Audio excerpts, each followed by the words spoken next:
What's going on, everyone? Welcome to part 2 of my Criterion collection. So we still got a decent amount of movies here to talk about, so I'm going to stop yabbering and we're going to get right into it. Actually, another Soderbergh film. It's called She. But basically, yeah, it's a 2-part like biopic about Che Rivera. I'll show you guys the things. So yeah, there's part 2 first, and there's part 1. There you go. So this is one of the first films ever shot on a Red 1, if not the first film shot on a Red 1, which is a type of cinema camera. But they ran into a lot of issues when filming this movie because of the location they chose to shoot in. Well, they didn't choose to shoot in, it fit with... Anyway, so the location they shot in basically overheated the camera like non-stop, so they had to like get this like ice cooler rig and wrap it up so it wouldn't overheat. And the amount of like work that went into just getting the camera to roll to film this thing was insane. It paid off though. It's a very, very beautiful film. It's just super long. I mean, you can't watch 2 parts of this in one day. It's gonna be like 6 hours. I actually remember watching part 1, then waiting a day and then watching part 2. You know, I'll probably watch the special features again, or I'll watch parts of the film, but I don't think I could ever watch the whole thing again, just because it's like watching the Lord of the Rings, but like not. So let's just move on. All right, next we have 616. We have Shallow Grave. This is actually Danny Boyle's first film. So he did like 127 hours, and he did the zombie movie. I think it's the 100. It was like 27 days or 28 weeks. It's one of those zombie movies, which are great. But Shallow Grave is his first film. This is great. I love the twist at the end.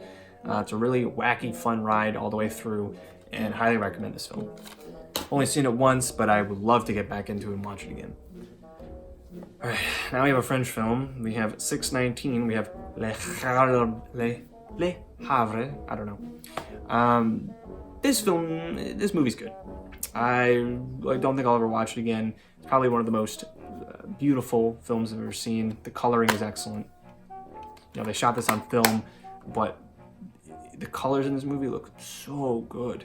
Like, so good. That's what drew me in when I first saw like trailers and little previews for this thing. Was the color, and that was my favorite thing about this movie. The story is also pretty great. Like, there's it gets better by the end when there's like a lot of other just interesting stuff going on, but for a while it's just like this old man cooking and cleaning and cooking again and cleaning again. So not bad, but I think I'll watch it once and that's it. Next we have 627. It's The Game. This is a David Fincher film, one of pretty much his overlooked one. This is like his first one too. But Michael Douglas is in this. Really, really great. I've seen it twice, despite the fact that like this relies heavily on the big twist at the end. Doesn't really matter to me. I still think it's very entertaining all the way through. And even though I know the twist, I still have a fun time with it. Very overlooked movie, but very, very good. Next we have 638. This is Christopher Nolan's The Following. So Christopher Nolan, obviously Dark Knight, Inception, all those good ones. This is very much in the vein of all his other movies that he plays heavily with time and linearity of his narratives. And this is one where I was like, at one point, like, what's going on? What? So just be prepared. It's one of those movies where he just jumps around between narratives. It's not very like disorienting, but it is. So you'll note, it's like Dunkirk, when you watch Dunkirk and you're like, it's hopping around, and then there's like that one scene where everything just connects for you. That's exactly what this was for me. So it's good. I like it though. It's very short. It's only like 70 minutes or something like that. It's worth your time. Then we have 643. Man Who Knew Too Much. This is another Hitchcock film. I do remember this one more than his others, and I do remember liking this one a lot. This is a very slow build of a movie, but the payoff is excellent, and I really like how it establishes the characters and the location. So highly recommend this one, because I actually remember it. Next is Pina. Okay, it's 644. Pina is basically, it's very, very beautiful dance, like dance choreography and stuff. I remember when we first bought our like LED TV down here. This was like the first film that we've popped in it. I think this is also, you can watch it in 3D, which, 3D is whatever, but it looks great on this one. Just the choreography and the production design, incredible. That's more of an experience than like a movie, I guess, but like, it's so good. Let's see, next we have 651, Terrence Malick's Badlands. So we got Martin Sheen, Sissy Spacek. This is a really good movie. This is one of those movies where I watched it for the first time and I'm like, I don't know what's going on. Help me. And you know what? I've seen it 3 times now and I really don't fully grasp everything that's going on in here, but I do love this movie. The ending in particular I like a lot. Left a lasting impression on me. There's like a scene where Martin Sheen's like piling up a bunch of rocks and I was like, what's he playing with those rocks for? And then like I actually did some research and thought about it some more and it made a lot of sense and it's actually really, really, really special. I like that movie a lot. Next we have 654, Repo Man. This is Alex Cox's film. I think this is like one of the few features he's ever directed. But the freaking box art is it's so cool. It's so cool. All this shit, like it's really cool. Basically, Repo Man is not the Forrest Whitaker movie that you're thinking of with the Jude Law and everything. This is the most punk movie I've ever watched, and it's really, really cool. Highly recommend you check this one out. I can't even explain how creative and like different that is. All right, next we got 662, Harold Lloyd's Safety Last. This is the first Harold Lloyd film I ever watched, and it's excellent. Now, similar to Chaplin, Harold Lloyd's films play a lot with like perception and how the audience perceives depth in a film. They used a lot of like carved and painted backdrops, and they would put the paintings like close to the film camera so that it would give the illusion that, Harold Lloyd's character was in danger. He actually wasn't. Special features on this are incredible, considering this came out in 1923. Such a good movie. Highly recommend you check this out. Just for the special features alone. So good. Next we have the Uninvited. I don't remember much about this film. I think it's like a haunted house thing though. I believe it's like 2 siblings. They get like a new house and it's haunted by a spirit. It's good. I just don't remember much about it, unfortunately. Next we have another Chaplin film. We have City Lights. And City Lights was one of those films where I watched it and I was like kind of lukewarm on it. I was like, oh, that was good. But when I watched it for a second time, I was like, damn, this movie is really good. This might be my second favorite or third. It might be my second favorite of his. There's some great scenes between Chaplin's character and this drunkard, alcoholic kind of guy, which is it's funny when you watch it. Saying it out loud is like making fun of an alcoholic. I'm not. It's just the scenes between Chaplin and the alcoholic character in this film is really funny. Highly recommend you check this one out. Okay, we have Frances Ha next. Boom, boom. Boom, boom. So this is a Noah Baumbach film, and I believe I saw this, and then I saw Kicking and Screaming first, which was his first feature, and then I saw this. And when I saw Frances Ha, I was like, oh damn, I like this movie, because I really didn't like Baumbach for a while. I was like, oh, Frances Ha is good, and that's it. In reality, Squid and the Whale is also an excellent Noah Baumbach film, and recently he did the Meyerowitz Stories on Netflix, and those 2 films alone have solidified Baumbach as being one of my favorite writers and one of my favorite directors. Frances Ha is such a good film, even though there really isn't a wrap-up in the story. It's not one of those movies where there's a beginning and middle and an end. It's just kind of following Frances's life in New York, and that's really it. So there's not I guess you can't really say there's a concrete narrative, but there is a wrap-up in a way. So if you're not into movies like that, where it just kind of ends on something, then you're probably not gonna like it. But it's a very fun and just nice movie, which I can't say about most films. It's just a nice time. It's a nice time watching it. Next we have another French film. It's Blue is the Warmest Color. Yeah, I have things to say. Yeah, this is this is okay. I don't see what the big hype was about this movie. I really don't.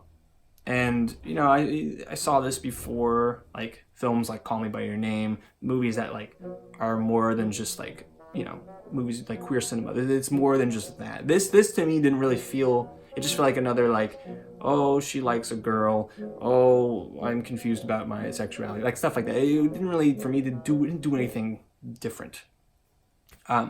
Similar to, like, something I saw last year, Boy Erased, it didn't really do anything different for me.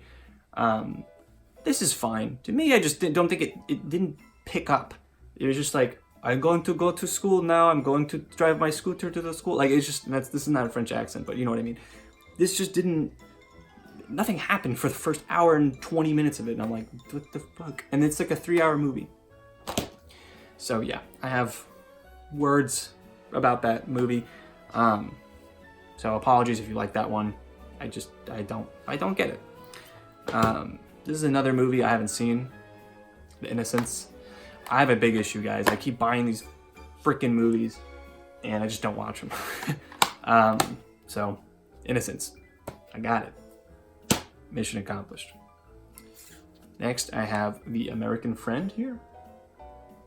I realize I haven't been doing the spine numbers. It's $7.93, if you guys care. And I love this movie. Dennis Hopper is in this, and he plays like an urban cowboy type character. It's super awesome. Highly recommend you check out this film. Some of the best cinematography and coloring I've seen.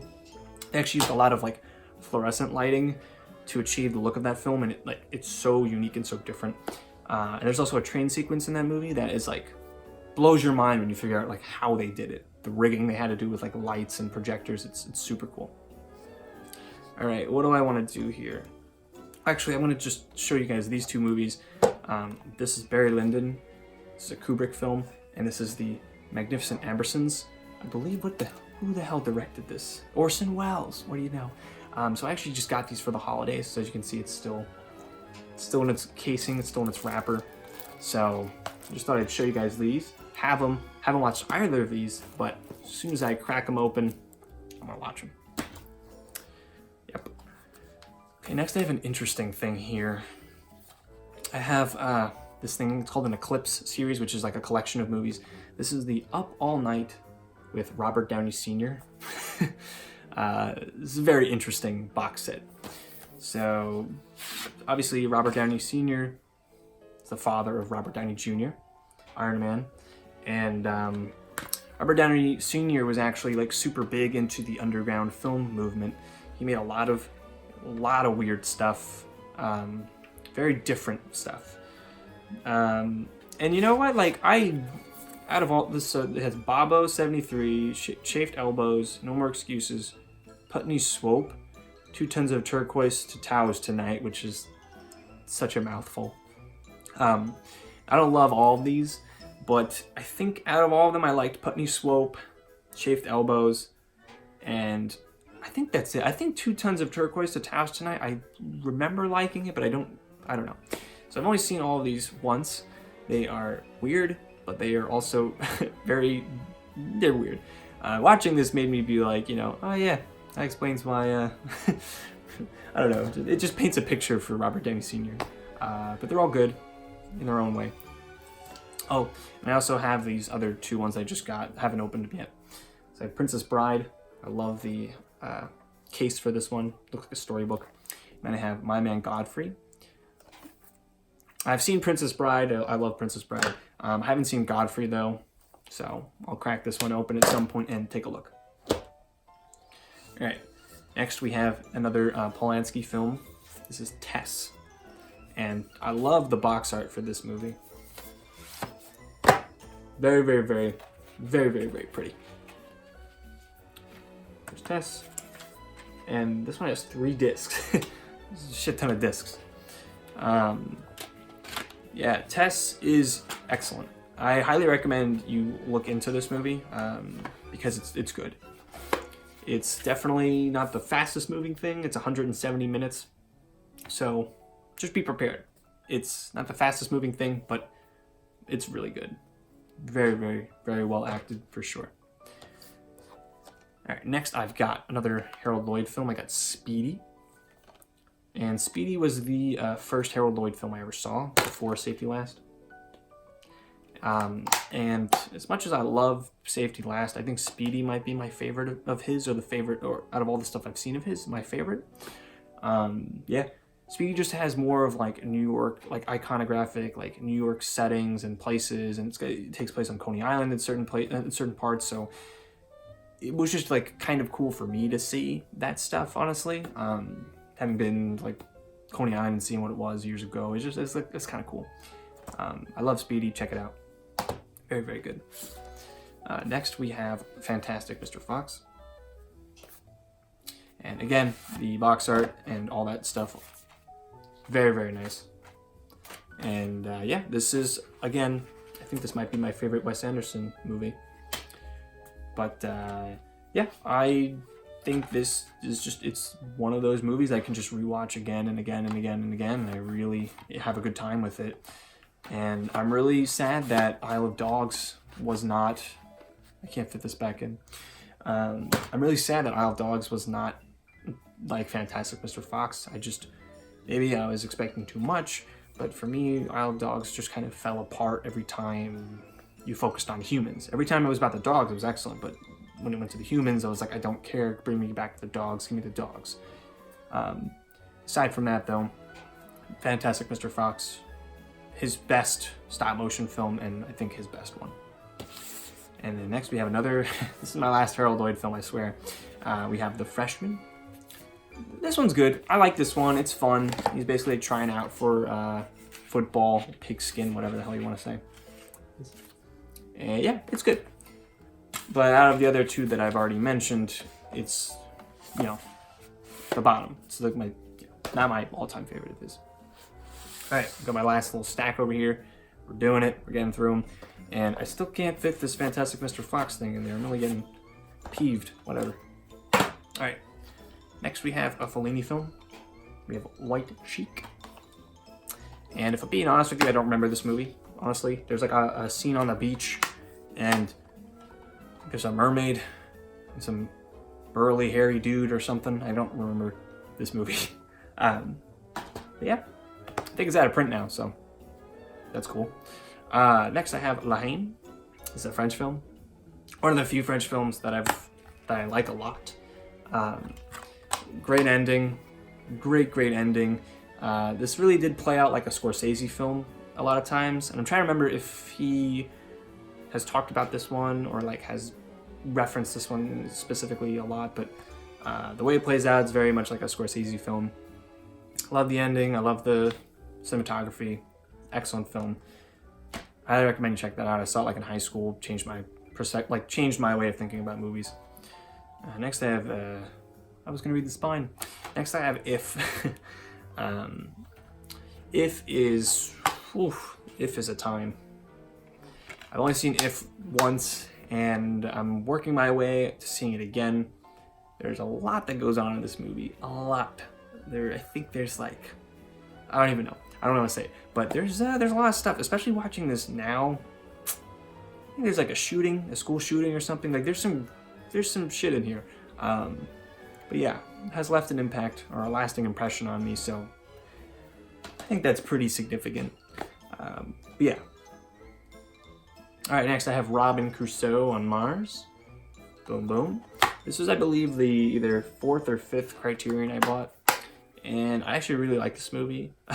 The ending is a little like bonkers, but the whole like notion of this guy, Robin Crusoe, just like surviving on Mars and like being able to, I guess the best way to put it is it's like the main character is kind of like MacGyver. He like fashions all these like makeshift things in his hut to survive. It's kind of neat and very original and creative. All right, next we have another Kurosawa film. We have Drunken Angel. Boom, boom. This movie I remember being another like, just like weird, not weird, but like there's like a doctor character, I'm pretty sure, and there's like this like a junkie character, and like their dynamic is really interesting and different. Aside from that, I don't really remember much about the movie, just that I've seen it twice now and I like it. That's Drunken Angel. Next we have Ang Lee's The Ice Storm. This is about a dysfunctional family that lives in Connecticut, And I think Tobey Maguire's in this movie, something like that. This is a really, really, really good movie. This is one of the, I think this is Ang Lee's first film that he made when he came over to the United States. It's excellent. Highly recommend you check this one out. He uses mirrors in a really interesting way.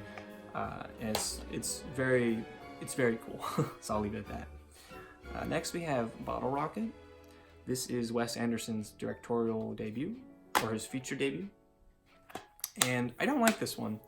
I watched about 3 times now, and maybe I just don't get it, but I don't love it. The best thing about this movie is that it introduces us to Luke Wilson and Owen Wilson, and will obviously establish them both as like pretty prominent actors. Yeah, Bottle Rocket's not one of my favorite Wes Anderson films. It's probably on the lower end of all the stuff he's made. But yeah, if you have any interest in checking out his first feature, it's Bottle Rocket. Next we have Umberto D. This is a Vittorio De Sica film, and this is one of my favorite films of all time. Highly recommend you guys check this one out. The ending in particular is really sad, but like not weeping, because there's some hope left in you when you watch it. It's a great movie, and this dog is the best. Next we have La Strada. This is a Fellini film again. This is another near. I'm not gonna throw out this term just yet, but this is really good.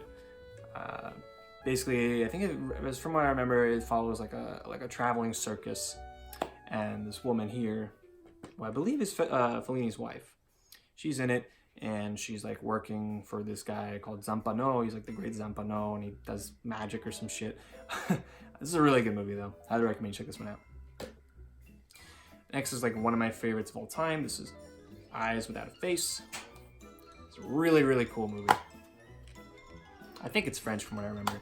Basically, this like woman gets into a fatal accident, and her face is just completely scarred, and she wears a bandage all the time, and her father, who's like a doctor, surgeon, is like, I'm gonna get you a new face. And crazy shit ensues. Very good movie. Alright, we got last 2 here. Shortcuts. This is one of Robert Downey Jr.'s early movies. This is who the hell is this? This is Altman. It's a Robert Altman movie. Let me open this up. So Robert Altman's the kind of guy who like ensembles a huge cast and will do the thing where he cuts between different characters and their narratives. So it's like these 2 characters, and he cuts to another 2 characters, and he cuts to this 1 character. So there's a lot of characters, a lot of storylines going all in one. Eventually they intersect, and it's really cool in the end how that happens. But yeah, this is a long watch too. This is definitely over 3 hours from what I remember. And yeah, if you have any interest in stacked casts and long movies, this is it. Okay, last one. I'm sure people have either seen this movie or heard about it. It's one of my favorites. It's Bicycle Thieves. And this was an interesting one when I bought it, because it actually came with like this. I'll show you. It came with essays, dudes. Look at this. Look at that. It came with essays. It's a huge essay booklet, all of which I've read years ago. And inside, and boom, and boom. There's stuff on the back too. So Bicycle Thieves is one of those like timeless movies. No matter how many years in the future you watch this movie, it still will be relatable today, or whenever you watch it is what I mean. But yeah, it's just one of those movies. You could watch it at any time in your life, and you'll walk away feeling like a mixture of emotions. It's sad, but like also heartwarming and reassuring. But yeah, this is. I know a lot of people have either like studied or taken a class, and this has been referenced, or whatever. But yeah, it's like one of the best movies of all time, hands down. And yeah, again, highly recommend you check that one out. And yeah, that's it. This is a long sequence, a long series of videos, I know. Yeah, I didn't realize how many movies I had until I started taking them off my shelf. I was like, Jesus, I have a problem. But yeah, these are all the Criterions that I own. And there are still some in my apartment that aren't here. So there you go. I have even more than that, like just lying around. Yeah. So thanks for watching, guys. I know this is like a little different from what I'm used to putting out. This is not a video game video, obviously. And hopefully if you guys, like this stuff, I'll do more of it, because I do like talking about movies quite a bit. But yeah, just thought this would be different to put up on the channel. And, you know, maybe by me doing this video, you guys saw a movie or like looked at a cover and you're like, oh, it look cool. And maybe you'll take an interest in it and you'll look it up and watch it. So who knows? But yeah, so until next time, I'll see you on the next video.